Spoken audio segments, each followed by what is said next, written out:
Nkwaniza nnyo nate mukadde kano we tukutuusizaako embeera y'obudde omwanjuzi nze Lubega Michael.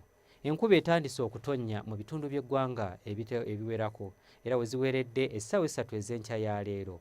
Arua yabadde wezeza millimeters 36 n'obutundutundu 4 so nga ate yo mu Masindi zabadde ziweze millimeters 26 n'obutundutundu 2 ate yo mu Kasese ne Kampala lwafuuyiridde. Enkya ku makya tusuubira akasano keera okwaka nga bwe kakubakubamu mu bitundu by'eggwanga ebisinga obungi so nga ate olw'eggulo tusuubira nti ebbugumu erya waggulu lijja kutuukira ddala ku degrees 31 mu kitundu ekyo eky'Ekkotido. Kampala n'emiriraano tusuubira ebbugumu okutuuka ku degrees 30 ate yo mu Kabale tusuubira ebbugumu erya waggulu okutuuka ku degrees 26.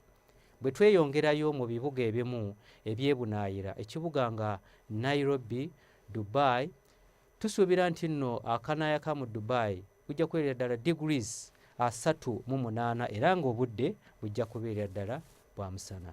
Ebyo tusobodde okujjira mu kitongole ky'eggwanga ekivunaanyizibwa ku mbeera z'obudde n'olunaku lw'enkya tulindirire mu budde bwe bumu.